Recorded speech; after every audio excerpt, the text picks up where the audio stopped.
Hello friends, welcome to my channel. तो चलिए start करते हैं आज का सेशन। ओके, कल का सेशन नहीं हो पाया था फ्रेंड्स, थोड़ा सा नेटवर्क प्रॉब्लम था इसलिए नहीं हो पाया। ठीक है, आज है 17 नंबर प्रैक्टिस सेट है। तो पहला क्वेश्चन है हमारा, सिद्धों का संबंध किससे है। ठीक है, सिद्धों का संबंध किससे है, पहला क्वेश्चन हमारा है। ठीक है, बौद्ध मत से है या फिर नाथ पंथ से है या फिर जैन मत से है या फिर शैव मत से है। क्या हो जाएगा इसका राइट आंसर। तो इसका राइट आंसर हो जाएगा हमारा, बौद्ध मत। बौद्ध मत से है सिद्धों का संबंध। किससे है, बौद्ध मत से है सिद्धों का संबंध। और ये इनकी समय सीमा है 8वीं शताब्दी से 13वीं शताब्दी। ठीक है, 8वीं शताब्दी से 13वीं शताब्दी की समय सीमा मानी जाती है सिद्धों की। दूसरा क्वेश्चन है कि बौद्ध मत की महायान शाखा के साधना पक्ष में किस प्रमुख तत्व के प्रवेश से ब्रजयान का उदय हुआ। मैथुन के या फिर हठयोग से या फिर मूर्ति पूजा या फिर तांत्रिक साधना से, किससे हुआ था। क्या हो जाएगा क्वेश्चन नंबर 2 का राइट आंसर। तो इनका ब्रजयान का उदय किससे हुआ था ये हमें बताना है। तो ये तांत्रिक साधना से हुआ था। किससे हुआ था, तांत्रिक साधना से हुआ था ब्रजयान का उदय। ओके, नेक्स्ट क्वेश्चन है हमारा 3 नंबर क्वेश्चन है कि सिद्ध मत में 5 मकार कौन से हैं, है ना। मोस्ट इम्पोर्टेंट क्वेश्चन है फ्रेंड्स, ये मोस्ट इम्पोर्टेंट क्वेश्चन है, बहुत ज़्यादा पूछा जाता है। मद, मोहनी, मास्त या फिर महाकाल मुद्रा से। तो यहाँ पर इसका राइट आंसर क्या हो जाएगा। तो ऑप्शन नंबर बा राइट हो जाएगा। मध, मांस, मास्त और मैथुन मुद्रा से था। मतलब वो मांस मछली भी खाते थे और ये मतलब नशे पत्ती भी करते थे, है ना। तो ये सबसे था। क्वेश्चन नंबर 4 है कि शाहजहान को ब्रजयान की कौन सी अवस्था माना गया है। पूर्व अवस्था, मध्य अवस्था, सिद्धावस्था या फिर अपूर्ण अवस्था। Sorry friends, sorry. तो ये सिद्धावस्था माना गया है। क्या माना गया, सिद्धावस्था माना गया है। थोड़ी सी तबीयत खराब चल रही फ्रेंड्स, इसलिए ना। तो क्वेश्चन नंबर 5 है कि चर्या पद का संबंध किससे है। चर्या पद का संबंध किससे है, सिद्ध मत से है, नाथ मत से है या फिर रासो साहित्य से या फिर जैन मत से है। क्या हो जाएगा इसका राइट आंसर। क्वेश्चन नंबर 5 का राइट आंसर हो जाएगा हमारा सिद्ध मत से। चर्या पद का संबंध किससे है, सिद्ध मत से, है ना। ये लुइपा की रचना है। ठीक है, लुइपा की एक रचना है चर्या पद। डिंगल शैली का प्रयोग किसमें मिलता है, सिद्ध मत में, सिद्ध साहित्य में, डिंगल साहित्य का। तो सिद्ध साहित्य में या फिर जैन साहित्य में या फिर रासो साहित्य में या फिर लौकिक साहित्य में। क्या हो जाएगा इसका राइट आंसर। क्वेश्चन नंबर 6 का राइट आंसर क्या हो जाएगा। तो ये रासो साहित्य से मिलता है। डिंगल शैली का प्रयोग रासो साहित्य में मिलता है। ओके, रासो साहित्य ही डिंगल का प्रयोग हुआ है रासो साहित्य को लिखने में। ठीक है, नेक्स्ट क्वेश्चन है 7 नंबर है कि गुहा समाज या श्री समाज का संबंध किससे है। शाहजहान से, ब्रजयान से, हीनयान से या फिर महायान से। क्या हो जाएगा इसका राइट आंसर। तो सिद्ध, गुहा समाज और श्री समाज का संबंध हमारा किससे है, ब्रजयान से है। किससे है, ब्रजयान से है। नेक्स्ट क्वेश्चन है कि सिद्धों की तांत्रिक साधना में सहयोग स्त्री को क्या कहा जाता था। सिद्धों की तांत्रिक साधना में सहयोग स्त्री को क्या कहा जाता था। ऑप्शन नंबर ये है डोमिनी या फिर भैरवी या फिर महामुद्रा या फिर उपयुक्त सभी। क्या कहा जाता था। यहाँ पर इसका राइट आंसर क्या हो जाएगा।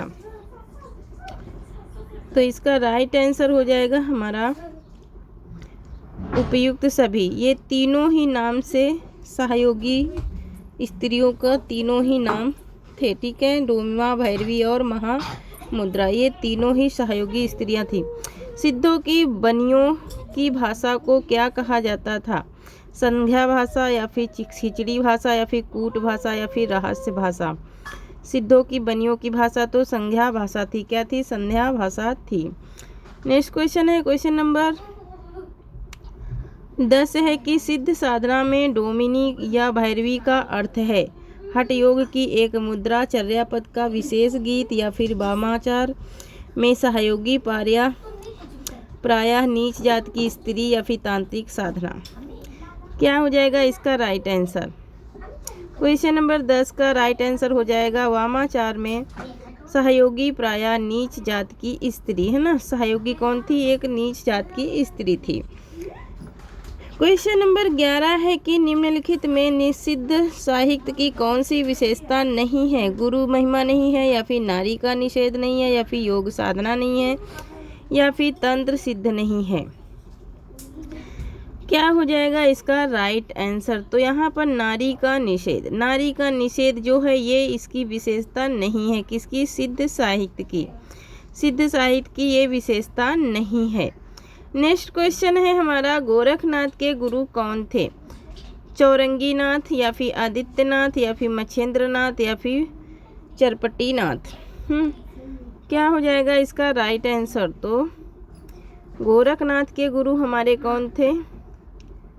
ये मोस्ट इम्पोर्टेंट क्वेश्चन है और बहुत विवादित क्वेश्चन भी है ना। तो ये मच्छेंद्रनाथ इनके गुरु थे, ठीक है। कौन थे इनके गुरु? मच्छेंद्रनाथ थे। कोई गोरखनाथ के गुरु गोरखनाथ ही लगा देता है, ठीक है, उसमें ऑप्शन में रहता है।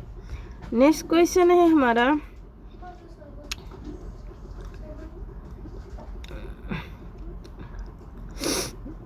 ये मच्छेंद्रनाथ थे इनके गुरु, ठीक है, मच्छेंद्रनाथ थे, ठीक है। नेक्स्ट क्वेश्चन है हमारा 13 नंबर क्वेश्चन है कि निम्नलिखित में से किसका संबंध नाथ पंथ से है? अवधूत संप्रदाय का, बैराग्य पंथ का, या फिर कोलमत का, या फिर उपयुक्त सभी का। नाथ पंथ से, ठीक है, नाथ पंथ से बताना है। कितने नाथ थे? तो 84 नाथ थे, है ना, 84 नाथ थे। उपयुक्त सभी का संबंध है, ठीक है। अवधूत संप्रदाय का भी है और बैराग्य का भी है और कोलमत संप्रदाय का भी है। क्वेश्चन नंबर 14 है कि नाथ साहित्य की कौन सी विशेषताओं ने भक्ति काल के संत काव्य को प्रभावित किया? गुरु महिमा, मूर्ति पूजा का विरोध, या फिर आबा दोनों, या इनमें से कोई नहीं। क्या हो जाएगा इसका राइट आंसर? नाथ पंथ की विशेषताओं में किसको ज़्यादा? तो ये दोनों को ही प्रभावित किया है, गुरु महिमा को भी और मूर्ति पूजा का विरोध, दोनों चीज़ें इसमें हैं कि इसमें भक्ति काल को प्रभावित किया है। नेक्स्ट क्वेश्चन है कि किस इतिहासकार ने गोरखनाथ को हिंदी का प्रथम गद्य लेखक माना है? रामचंद्र शुक्ल, मिश्र बंधु, नेक्स्ट देखेंगे क्या है ऑप्शन। तो जॉर्ज ग्रियर्सन, हजारी प्रसाद द्विवेदी, है ना। तो यहाँ पर किसने माना है इनको प्रथम गद्य लेखक हिंदी का? तो ये मिश्र बंधुओं ने माना है। किसने माना है? मिश्र बंधु ने माना है, ठीक है। नेक्स्ट क्वेश्चन है हमारा, क्वेश्चन नंबर 16 है कि 12 पंथी संप्रदाय के प्रवर्तक कौन हैं? मच्छेंद्रनाथ हैं, सरप्पा हैं, कबीरदास हैं, या फिर गोरखनाथ हैं। क्या हो जाएगा इसका राइट आंसर? इसका राइट आंसर क्या हो जाएगा? 12 पंथी संप्रदाय के तो कौन है? गोरखनाथ हैं। कौन है? गोरखनाथ हैं। कोलमत के प्रवर्तक कौन हैं? 17 नंबर क्वेश्चन है कि कोलमत के प्रवर्तक कौन है? मच्छेंद्रनाथ, सरप्पा, गोरखनाथ, या फिर शालभद्र सूरी। क्या हो जाएगा इसका राइट आंसर? इसका राइट आंसर क्या हो जाएगा? कोलमत के तो मच्छेंद्रनाथ हैं। कौन है? मच्छेंद्रनाथ हैं प्रवर्तक।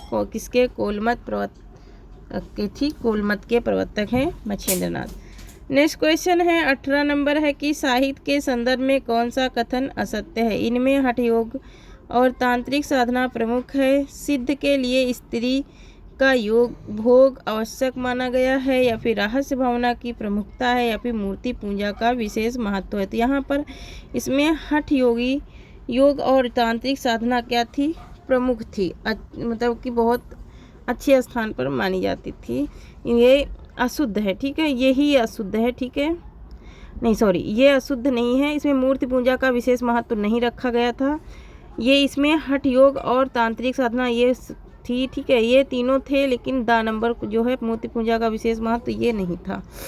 हिंदी साहित्य की किस काव्यधारा पर सिद्ध और नाथ साहित्य का सर्वाधिक प्रभाव दृष्टिगोचर होता है? सूफी काव्य में, संत काव्य में, रामकृष्ण काव्य में या फिर रीति काव्य में? क्या हो जाएगा इसका राइट आंसर? किसमें सर्वाधिक महत्व है? दृष्टिगोचर में। ठीक है, दृष्टिगोचर का सर्वाधिक महत्व किस काव्य में? तो संत काव्य में है। किसमें है? संत काव्य में है। नेक्स्ट क्वेश्चन है हमारा 20 नंबर क्वेश्चन है कि सिद्धों और नाथों में किस बात को लेकर मतभेद था? तीर्थाटन और कर्मकांड का विरोध, या फिर जात पात का विखंडन, या फिर हठ योग साधना, या फिर साधना में नारी का भोग? किसको लेकर के मतभेद था? क्या हो जाएगा इसका राइट आंसर? किसको लेकर के सिद्धों और नाथों में ज़्यादातर मतभेद होता था?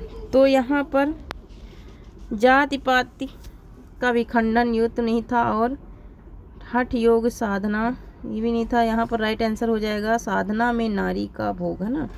नारी के भोग को लेकर के मतभेद था, क्योंकि नाथपंथी नारी का भोग चाहते थे और सिद्धपंथी नहीं चाहते थे। नेक्स्ट क्वेश्चन है कि कान में बड़े बड़े छेद करके उनमें भारी कुंडल धारण करने वाले कनफटा साधु किस पंथ संप्रदाय से संबंधित हैं? ओघड़ संप्रदाय थे, सूफी संप्रदाय थे, नाथ संप्रदाय से, या फिर शाहजिया संप्रदाय से? तो यहाँ पर इसका राइट आंसर क्या हो जाएगा हमारा? नाथ संप्रदाय, हो ना। नाथ संप्रदाय से थे क्योंकि जो नाथ थे वो क्या करते थे? बड़े बड़े कुंडलों को क्या करते थे? पहनते थे और हमेशा उनके कान छिदे हुए होते थे। जो भी नाथ पंथ का में आचार्य होता था वही अपने पहले उसके कान छिदवाए जाते थे ना, कान छिदवाए जाते थे और उसका मुंडन होता था, उसके बाल पूरे क्या किए जाते थे? टकला कर दिए जाते थे, है ना। तो बाल टकला करने के बाद इनका छेदन भी हो जाता था। नेक्स्ट क्वेश्चन है कि बैराग पंथ किस संप्रदाय की शाखा है? बैराग पंथ नाथ संप्रदाय की, गोरखपंथी संप्रदाय की, जैन संप्रदाय की, या फिर सिद्ध संप्रदाय की? बैराग पंथ, है ना। बैराग पंथ किस संप्रदाय की शाखा है? तो ये नाथ संप्रदाय की शाखा है। नेक्स्ट है 23 नंबर क्वेश्चन है कि श्रावकाचार रचना का संबंध किस मत से है? नाथ पंथ से, या फिर जैन मत से, या फिर सिद्ध संप्रदाय से? इनमें से कोई नहीं। क्या हो जाएगा इसका राइट आंसर? और श्रावकाचार देवसेन की रचना है, ठीक है। ये जैन मत से क्या है? संबंधित है, ठीक है। जैन मत से संबंधित है, ये देवसेन की रचना है और ये खड़ी बोली की प्रथम रचना भी मानी जाती है। कौन? श्रावकाचार, है ना। और 913 ईस्वी में इसका क्या हुआ था? प्रकाशन हुआ था। कब हुआ था? 913 ईस्वी में, ठीक है। 913 ईस्वी में हुआ था। देवसेन की रचना है और प्रथम रचना मानी जाती है हिंदी साहित्य की, ठीक है। नेक्स्ट क्वेश्चन है हमारा सरहप्पा सिद्ध कवि की कौन सी रचना है? सरहप्पा सिद्ध कवि की कौन सी रचना है ना। नेक्स्ट देखेंगे इसके ऑप्शन में क्या है, ठीक है। तो दोहा कोश, प्राण साकली, चर्यापद, या फिर इनमें से कोई नहीं। क्या हो जाएगा इसका राइट आंसर? तो इसका राइट आंसर हो जाएगा हमारा दोहा कोश। दोहा कोश इनकी बहुत ही इम्पोर्टेंट रचना है, बहुत ही प्रसिद्ध रचना भी है। गोरख बानी का संबंध किससे किया गया है? राहुल शंकरत्यायन किसने किया? राहुल शंकरत्यायन ने किया, या फिर हजारी प्रसाद द्विवेदी ने, या श्याम सुंदर दास, या फिर पीतम्बर दत्त बर्थवाल ने? किसने किया है? तो इसका राइट आंसर क्या हो जाएगा? और 942 ईस्वी में इनका संपादन इन्होंने किया था गोरख बानी का, ठीक है। नेक्स्ट क्वेश्चन है तो पीतम्बर दत्त बर्थवाल हो जाएगा 25 का राइट आंसर। नेक्स्ट क्वेश्चन है 26 चर्यापद के रचनाकार कौन है? सरहप्पा हैं, सरबप्पा हैं, या फिर मुनिजिनविजय हैं, या फिर लुइपा हैं? तो सरहप्पा की ये रचना है चर्यापद, है ना। चर्यापद किसकी है? सरहप्पा की रचना है। 780 ईस्वी इसका समय काल है, किसका? सरहप्पा का, ठीक है। सरहप्पा के चर्यापद का 780 ईस्वी, ठीक है। तो 780 ईस्वी में ये रचना हुई थी। नेक्स्ट क्वेश्चन है हमारा 27 नंबर क्वेश्चन है भारतेश और बाहुबली रास के रचनाकार कौन है? जिनदत्त सूरी, मांडलिक, या फिर शालिभद्र सूरी, या फिर माधव चरण दास। तो यहाँ पर 27 का राइट आंसर क्या हो जाएगा? तो 27 का राइट आंसर हो जाएगा हमारा शालिभद्र शूरी। शालिभद्र शूरी की रचना है भारतेश और बाहुबली रास, है ना। और मोस्ट इम्पोर्टेंट रचना है ये, बहुत बार पूछी जाती है, मुझे तो लगता है ये हर बार ही पूछी जाती है ना, कभी भी ये क्वेश्चन छूटता नहीं है और ये किसी न किसी प्रकार से घुमा फिरा के भी पूछ ली जाती है, ठीक है। नेक्स्ट क्वेश्चन है हमारा 28 नंबर है कि सिद्ध साहित्य में अभ्रंश भाषा का कौन सा रूप मिलता है? सिद्ध साहित्य में अभ्रंश भाषा का कौन सा रूप मिलता है? अर्धमागधी, मागधी, महाराष्ट्री या फिर पैचाफी ना। तो सिद्ध साहित्य के आभ्रंश का पूछ रहा है, ठीक है। सिद्ध साहित्य के आभ्रंश में तो किसका मिलता है? अर्धमागधी का मिलता है। किसका? अर्धमागधी का मिलता है। रेवंत गिरिरास, ये भी मोस्ट इम्पोर्टेंट रचना है, ठीक है। रेवंत गिरिरास के रचनाकार कौन है? धर्मसूरी या फिर विजयसेन सूरी या फिर श्री आशुक या फिर शालिभद्र शूरी, ठीक है। तो यहाँ पर इसका राइट आंसर क्या हो जाएगा? इसका राइट आंसर हो जाएगा विजयसेन सूरी। विजयसेन सूरी की ये रचना है रेवंत गिरिरास, है ना। रेवंत गिरिरास विजयसेन सूरी की रचना है, ओके। विजयसेन सूरी की ये रचना है। नेक्स्ट क्वेश्चन है कि उपदेश रसायन के लेखक हैं। उपदेश रसायन के कई बार पूछी जा चुकी है ये भी रचना। मुनिजिन विजय या फिर स्वयंभू या फिर जिनदत्त सूरी या फिर पुष्पदंत, क्या हो जाएगा इसका राइट आंसर? यहाँ पर इसका राइट आंसर हो जाएगा जिनदत्त सूरी। जिनदत्त सूरी की रचना है उपदेश रसायन रास, है ना। 1143 ईस्वी समय सीमा है, ठीक है। नेक्स्ट क्वेश्चन है कि जही मन पावन ना संचार, रवि सस नहीं पावेश, तही बट चित भी शाम करू सह, सरहे कही उवेश। यह पंक्ति किस कवि की है? स्वयंभू की, गोरखनाथ की, सरहप्पा की या फिर कबीर की? जही मन पावस ना सर जाऊं, तो किसकी है ये? सरहप्पा की पंक्ति है। नेक्स्ट है कि उनकी रचनाओं का जीवन का स्वाभाविक शारीरिक अनुभूतियों और दशाओं से कोई संबंध नहीं है, वे सांप्रदायिक शिक्षा मात्र हैं, अतः यह शुद्ध साहित्य में किसकी कोटि में नहीं आ सकती है? उपयुक्त उद्धरण के लेखक कौन हैं? किसकी कोटि में नहीं आ सकता है? हजारी प्रसाद द्विवेदी, रामचंद्र शुक्ल, रामकुमार वर्मा या फिर राहुल संकृतैन, क्या हो जाएगा इसका राइट आंसर? तो ये रामचंद्र शुक्ल का कथन है, इन्होंने बहुत सारे कथन कहे हैं, ठीक है। और पूछे भी जाते हैं, ज़्यादा से ज़्यादा आचार्य रामचंद्र शुक्ल के ही कथन पूछे जाते हैं, ठीक है। 99% इनके कथन पूछे जाते हैं, ठीक है। नेक्स्ट क्वेश्चन है हमारा 33 नंबर है कि यहाँ पर हाँ, तो रामचंद्र शुक्ल का ये क्या है? कथन है, ठीक है। नेक्स्ट क्वेश्चन है 33 नंबर है कि कावा तरुवर पंच विडाल, यहाँ पर निडाल नहीं विडाल होगा, ठीक है। कावा तरुवर पंच विडाल, यह पंक्तियाँ किसकी हैं? सरहप्पा की, देवसेन की, लुइपा की या फिर पुष्पदंत की हैं? किसकी हैं ये पंक्तियाँ? काका तरुवर पुंड विडाल, है ना। तो ये लुइपा की हैं। ये किसकी पंक्तियाँ हैं? लुइपा की हैं। नेक्स्ट क्वेश्चन है कि शंकराचार्य के बाद इतना प्रभावशाली और इतना महावंती भारतवर्ष में दूसरा नहीं हुआ। भक्ति आंदोलन के पूर्व सबसे शक्तिशाली धार्मिक आंदोलन गोरखनाथ का भक्ति मार्ग ही था। यह उद्धरण किसका है? मतलब कि ये कथन किसका है? ये मैंने थ्योरी में भी पढ़ाया है, पंक्तियाँ और कथन में, ठीक है। पंक्तियों और कथन में भी ये क्वेश्चन आपको मिल जाएगा, ठीक है। वहाँ बहुत सारे मैंने पंक्तियाँ और कथन का जो थ्योरी मैंने डाला है उसमें भी बहुत सारे कथन है। तो ये हजारी प्रसाद द्विवेदी का है। किसका है ये? हजारी प्रसाद द्विवेदी का कथन है। आदिकाल का नाम भ्रमक है, इससे बाबा आदम के जमाने का अभ्यास होता है, ठीक है। यह कथन किसका है? हजारी प्रसाद द्विवेदी का, रामचंद्र शुक्ल का, बच्चन सिंह का या फिर नामवर सिंह का? क्या हो जाएगा इसका राइट आंसर? इसका राइट आंसर क्या हो जाएगा? आदिकाल भ्रामक है इसका राइट आंसर।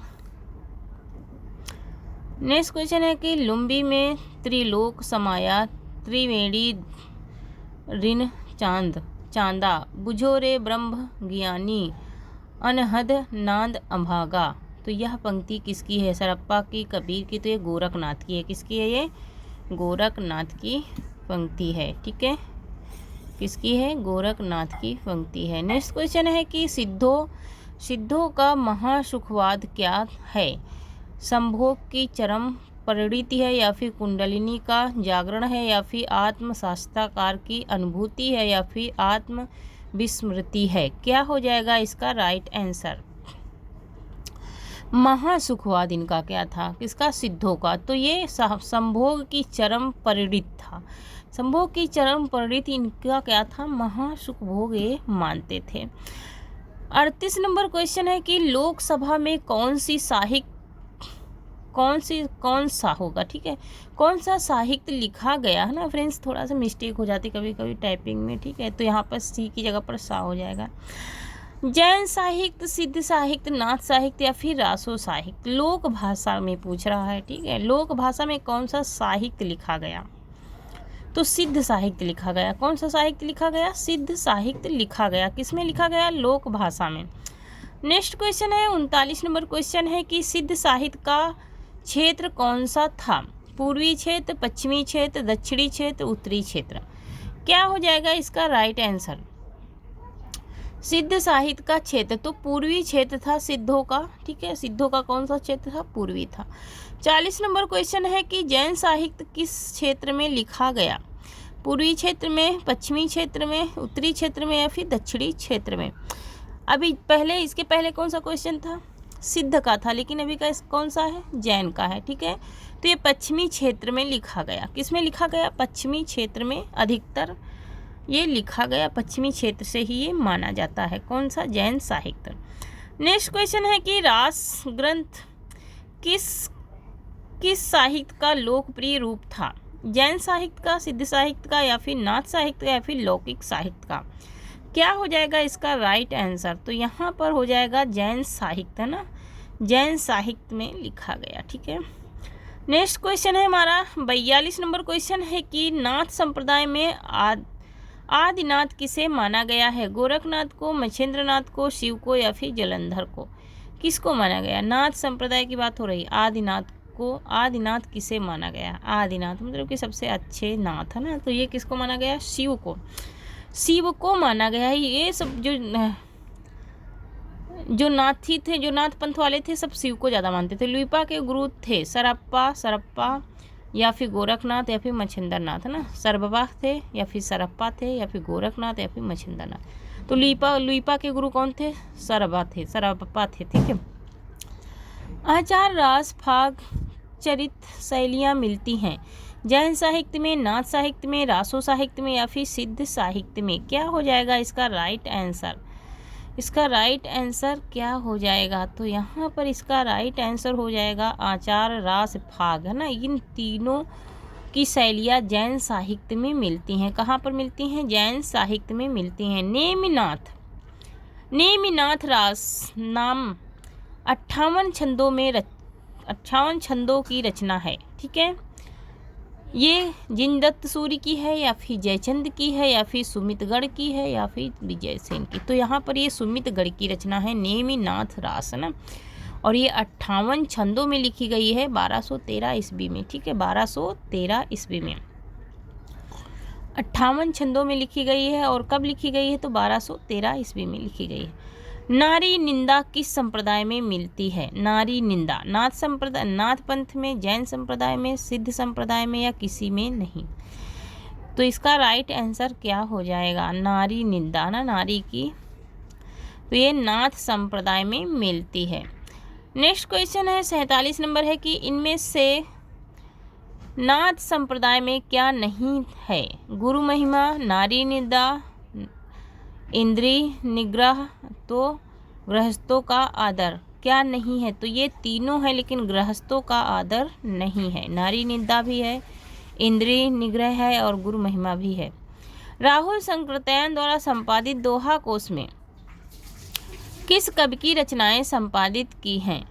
सरप्पा की, लुइपा की, गोरखनाथ की या फिर जलंधर नाथ की? क्या हो जाएगा इसका राइट आंसर? तो यहाँ पर सरप्पा की रचनाओं को संपादित किया था राहुल संकृतयन ने दोहा कोश में। ठीक है, नेक्स्ट क्वेश्चन है आज का लास्ट सेकंड क्वेश्चन है कि आदिकाल में चरित्र काव्य सर्वाधिक किस साहित्य में रचे गए? जैन साहित्य में, रासो साहित्य में, नाथ साहित्य में या फिर सिद्ध साहित्य में?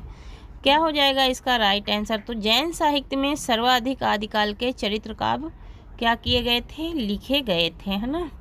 सर्वाधिक चरित्र काव्य जैन काव्य में लिखे, जैन साहित्य में। ठीक है, आज का लास्ट क्वेश्चन है कि चरित्र काव्य किस संत में अधिक लिखे गए? चरित्र काव्य दोहा चौपाई में, कवित्व में या फिर पद में या फिर पदद्वार में? तो ये दोहा चौपाई में सबसे ज़्यादा लिखे गए चरित्र काव्य छंद वाले। ठीक है, तो थैंक यू फ्रेंड्स, आज के लिए इतना ही। कैसा लगा ये सेशन आप लोगों को कमेंट में ज़रूर लिखना। कल की क्लास नहीं हो पाई थी क्योंकि थोड़ा सा नेटवर्क की प्रॉब्लम थी, ठीक है, इसलिए नहीं हो पाई थी, और थोड़ी सी मेरी तबीयत भी डाउन थी इसलिए नहीं हो पाई। तो थैंक यू फ्रेंड्स, जय हिंद, जय भारत।